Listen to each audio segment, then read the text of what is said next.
Halo semuanya, balik lagi dengan channel Belajar DevOps dan Cloud bareng Arya dengan Arya di sini. Jadi hari ini request saya untuk mencoba GitHub Copilot udah diterima dan saya udah punya akses untuk mencoba GitHub Copilot dan udah configure di VS Code. Jadi tinggal sign in aja dengan install extension. Kalau misalkan teman-teman juga udah apply dan ternyata disetujui, bisa nonton videonya Sandi Gagali untuk settingan dari awal gitu. Nah, di sini saya ingin coba sebenarnya apakah GitHub Copilot itu benar bisa membantu kita untuk melakukan coding. Karena biasanya saya coding untuk Lambda, Python gitu ya, untuk AWS Lambda. Saya akan coba kali ini apakah memang bisa nih untuk membantu supaya lebih mudah dalam mengcoding Lambda function gitu.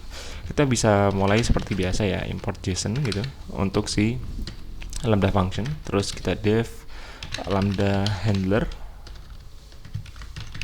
Oke, seperti biasa. Apakah? Oh, oke. Menarik karena di percobaan pertama ketika kita bilang dev Lambda handler, dia langsung tahu bahwa inputannya adalah event dan konteks. Jadi kita tinggal tab. Oke. Nah, di sini dia udah langsung punya print dan event. Jadi dia langsung tahu bahwa oke, ini adalah Python. Terus dia tahu bahwa untuk return value-nya adalah dia pakai JSON dumps untuk responsnya dan seperti ini. Oke, ini untuk yang pertama. Nah, selanjutnya kita akan coba untuk membuat API sederhana. Oke. No. Kita akan terus lagi API sederhana. Katakanlah kita ingin memanggil API dari random word URL. Oke, cukup sederhana. Nah, kalau misalkan kemarin teman-teman memperhatikan di AWS Lambda itu agak susah ketika kita harus menambahkan extra library. Katakanlah teman-teman familiar dengan request gitu. Tapi kita bisa mencoba untuk menggunakan native library seperti URL lib. Nah, apakah di Lambda di Copilot dia bisa tahu cara untuk menggunakan URL lib? Kita coba. Katakanlah kita di sini dev get content with URL lib URL. Terus apakah ada? Oke, menarik ya, karena jadinya dia tahu juga bahwa ketika kita ngasih konteks terhadap apa yang ingin kita punya atau function yang ingin kita tulis, dia bisa tahu juga. Jadi ketika kita ingin ambil sebuah konten dari URL, oh ini karena ada URL lib, kayaknya kita coba untuk perbaiki yang ini ya, URL lib dan URL seperti ini.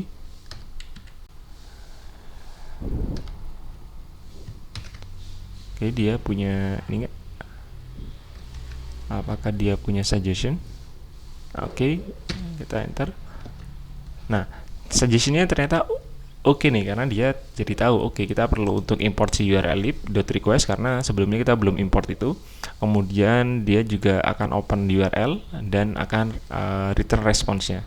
Nah, sekarang kita coba untuk menghapus line ini gitu, dan kita taruh di atas. Apakah dia masih akan melakukan import gitu terhadap URL lib request? Oke, kita coba, kita kembalikan seperti ini, URL titik 2, kita tunggu beberapa saat dan tab. Oke, ini lebih menarik lagi karena ketika kita udah melakukan pemindahan potongan kode yang URL lib.request itu ke atas, kita udah melakukan import, dia juga bahkan bisa menghilangkan itu dari rekomendasinya. Artinya rekomendasinya itu adjustable terhadap kondisi dari kode kita sekarang. Oke, bukan template yang memang sudah tersiapkan. Oke, kita udah punya metodenya seperti ini. Kemudian kita katakanlah ingin mengambil parameter. Oke, parameternya adalah berapa sih jumlah kata yang ingin kita generate. Nah, untuk API-nya sendiri kita akan coba pakai dari sini ya, dari random word API. Oke, kita udah dapat konten yang seperti itu dan kita coba untuk ambil parameter numbernya. Sekarang kita coba cek apakah dia bisa tahu. Get apakah begitu? Oke, kita coba cek ya. Oke lah, kita coba ikutin sarannya dia ya, number seperti ini. Oke, selanjutnya kita coba untuk ambil responsnya. Katakanlah kita buat variabel baru, response sama dengan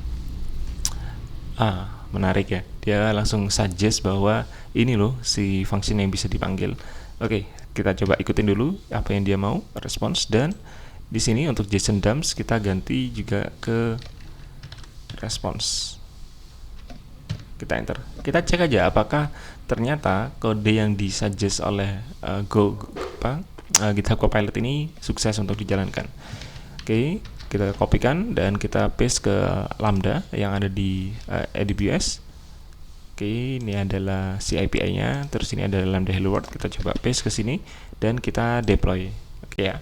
Sekarang masih belum ada parameter yang diambil dari request user. Jadi ekspektasinya adalah ketika kita reload si API ini, dia langsung akan memberikan satu kata random. Kita coba jalankan. Oke, cool. Satu kata random dan random.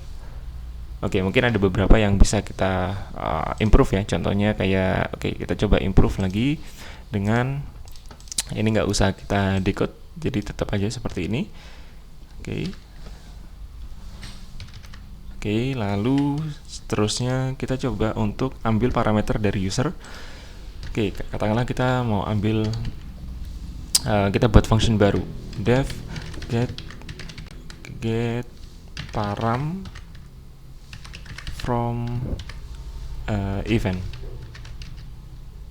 Oke, cool, sangat keren. Karena dia bisa tahu bahwa kita mau ada event dan param.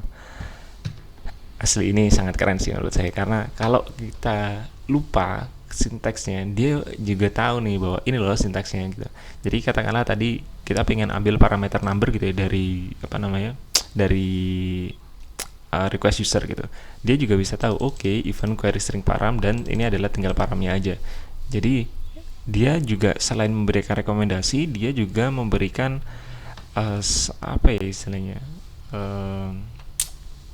added value, karena kalau misalkan kita cuman expect untuk mengambil satu parameter, dia memberikan wrap function ya untuk semua parameter. Artinya ya nggak hanya untuk satu static parameter, tapi parameternya pun itu parameterized gitu. Kita coba ya sekarang def param. Ini udah ya, ini udah selesai. Sekarang kita coba di sini kita ganti plus get param from event. Ini event, koma parameternya number juga. Harusnya sesuai. Terus jadi kita tinggal kopikan ini ke lambda function. Kita cek lagi. Kita paste di sini. Nanti di request ini kita akan tinggal tambahkan number sama dengan 2 ya. Kita deploy. Kita coba aja, tunggu beberapa saat dan moment of truth. Message mungkin karena tadi di sebelah sini. Kita coba cek dulu di bagian coba ini kita coba response. Apakah di sini permasalahannya? Enggak. Harusnya masih internal server error, nggak apa-apa. Enggak sih. Benar, jadi di sini. Jadi dia emang udah nggak perlu didam lagi ya. Jadi dia udah sesuai. Dan kelihatan bahwa sekarang ketika kita